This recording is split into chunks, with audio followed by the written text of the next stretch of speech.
Hi, welcome to the Week 2 Wrap-Up vidcast. So, again, I want to say thank you so much for protecting time to work on your writing project. And I'd like to summarise the 4 things we ask you to do this week on the course.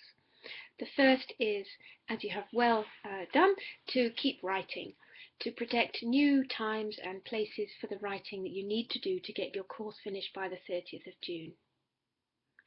The second thing we ask you to do is start thinking about the piece of writing that you will be sharing with a colleague on this course next week. We'll be using Google Docs, and you'll be able to upload a piece of writing, and then we'll be asking each person who's doing this course to select at least one other colleague's writing and offer feedback.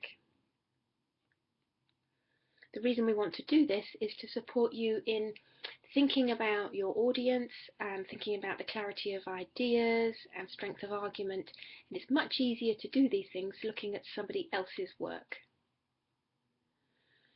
The third thing we ask you to do this week is contribute to the discussion on writing enablers.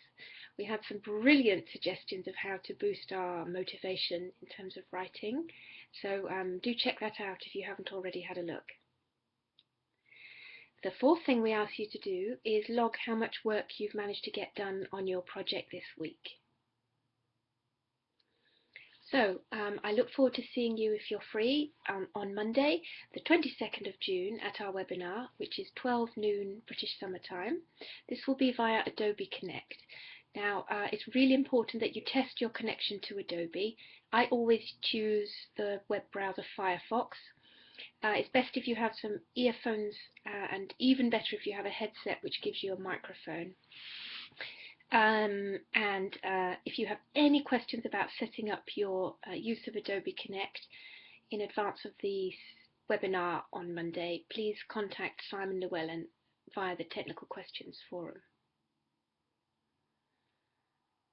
So, have a lovely weekend, and thank you for continuing with us on this course. We've now reached the halfway point, so we're moving into a new phase where you will be receiving some feedback on your writing as well as continuing to produce.